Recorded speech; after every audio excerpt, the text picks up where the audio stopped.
Muse de Denis Lindon.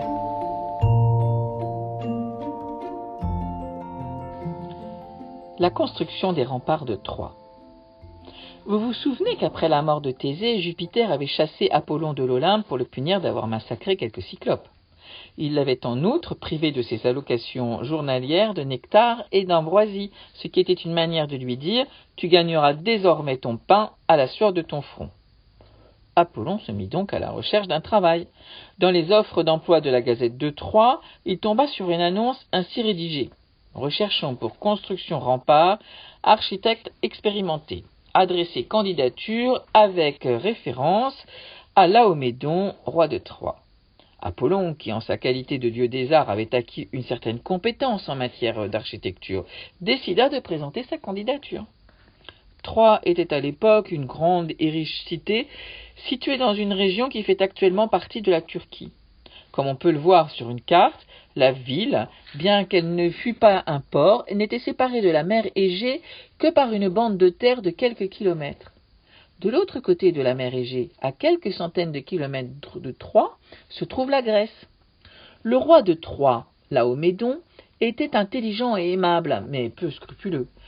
La ville ayant été victime à plusieurs reprises d'attaques, d'invasions et de pillages organisés par des rois grecs, Laomédon avait décidé de la protéger dorénavant contre les agresseurs par une puissante ceinture de remparts.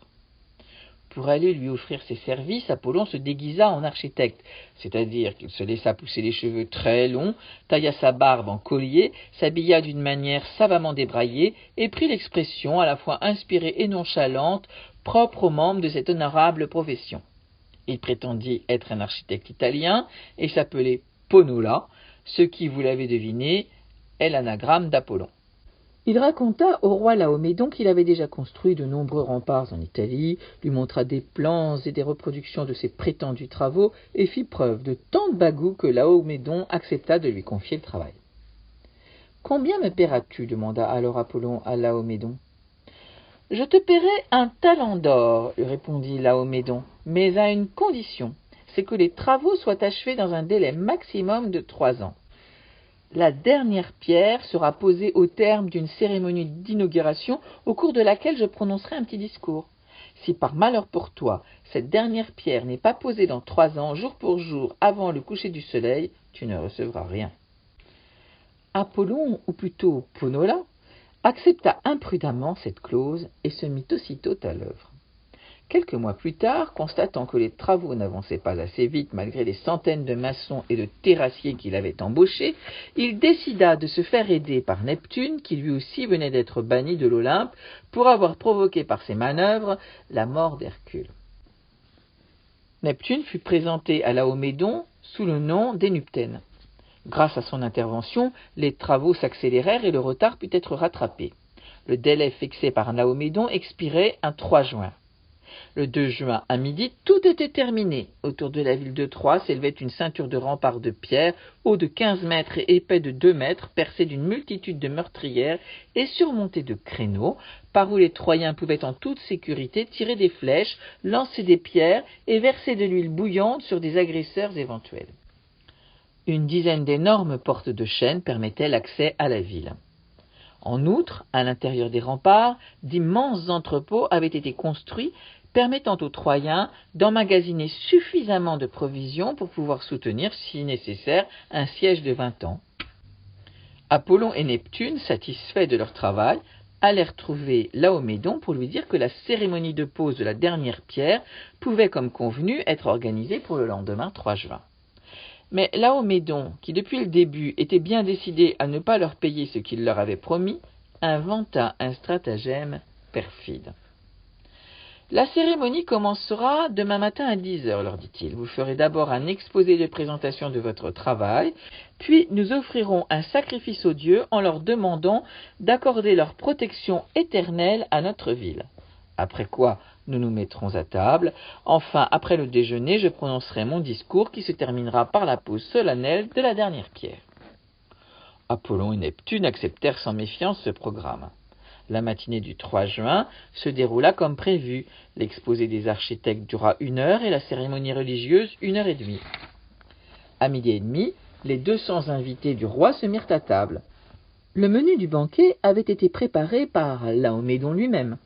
Il comportait 63 plats différents. Avec un tel menu, vous pouvez imaginer que le repas traîna en longueur. Il était près de 5 heures de l'après-midi lorsqu'on sortit de table et que Laomédon commença son discours. Il se livra pour commencer à un éloge prolongé du talent et de la conscience professionnelle des architectes. Puis il retraça d'une manière détaillée les différentes étapes de la construction en évoquant longuement tous les incidents qui s'étaient produits. Les invités bâillaient. Certains même, alourdis par une digestion laborieuse, s'endormaient sur leur siège. Et le temps passait. À 8 heures, ayant enfin terminé son historique, Laomédon déclara qu'il allait conclure son discours par une analyse comptable des dépenses du chantier. Et il se mit à lire, une par une, les 2843 factures des fournisseurs de pierre, de bois, de charpente, de sable, de pelles, de paniers, etc., qu'il avait payés au cours des 3 ans qu'avait duré ce chantier. Lorsqu'il termina, la nuit était tombée depuis longtemps, et c'est à la lueur des torches que fut posée enfin la dernière pierre, aux applaudissements de la foule épuisée.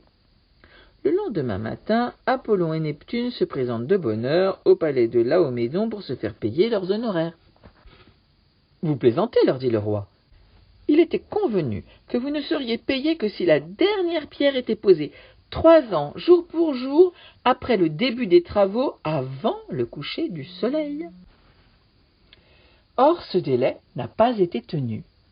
Contentez-vous donc, pour tout salaire, du bon repas que je vous ai offert hier et des compliments que je vous ai adressés publiquement. Pendant quelques instants, Apollon et Neptune restent muets de stupeur.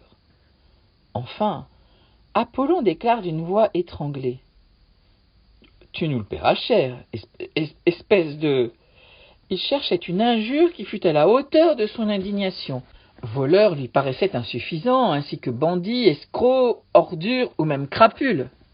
Neptune lui vint en aide.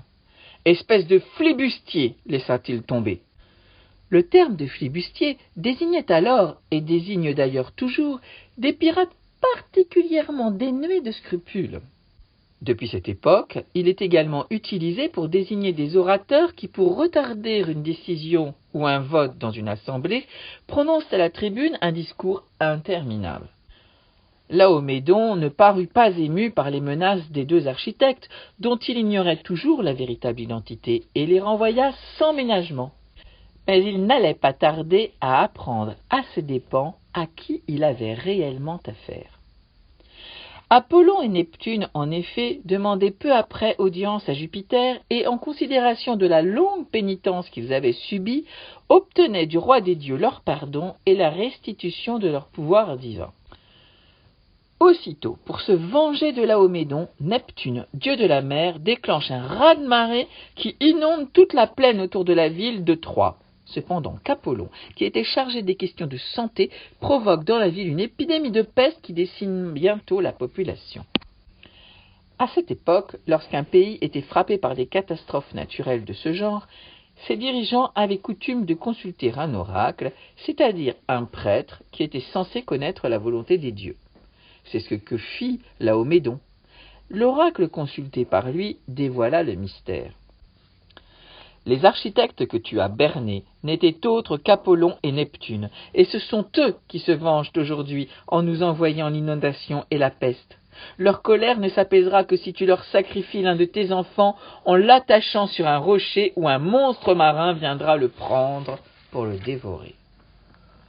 Laomédon n'avait que 2 enfants, un fils nommé Priam et une fille nommée Hésione. Après une longue et cruelle hésitation, estimant que son fils devait être sauvé à tout prix pour pouvoir lui succéder un jour sur le trône, il décida de sacrifier Hésiode. Il la fit donc attacher sur le rocher comme l'exigeaient les dieux. Mais lorsque sortit des flots le hideux monstre marin envoyé par Neptune, Laomédon ne put supporter l'idée de perdre sa fille. Il élève vers l'Olympe une ardente prière.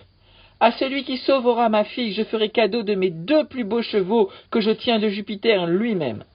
Hercule, qui s'ennuyait sur l'Olympe depuis qu'il était devenu immortel et qui, en outre, avait la passion des chevaux, est enchanté de cette occasion de montrer qu'il n'a pas perdu la main. Il apparaît tout à coup devant le monstre et l'étrangle de ses mains nues. Puis il va réclamer à Laomédon la récompense promise. Mais Laomédon était d'une incorrigible mauvaise foi. J'ai bien promis, déclare-t-il à Hercule, que je ferai cadeau de mes 2 plus beaux chevaux, mais cet engagement ne concernait que leur nue propriété, et non leur usufruit que je me réserve jusqu'à ma mort. Tu n'en jouiras pas longtemps, lui répond Hercule, avec une présence d'esprit qui ne lui était pas habituelle, et d'un coup de poing, il tue Laomédon. Puis il s'empare d'Hésione, lui fait traverser la mer Égée, et en fait cadeau à l'un de ses amis, Télamon, roi de Salamine, qui l'épousera bientôt après. En voyant partir sa sœur, pour qui il avait beaucoup d'affection, Priam, bouleversé, avait fait le serment de ne jamais l'oublier et de la faire revenir un jour dans son pays et dans sa famille. Il n'imaginait pas ce que ce serment allait coûter à son peuple en sang, en sueur et en larmes. Mais déjà ? Mais que va-t-il donc se passer ensuite ? Auriez-vous une petite idée ?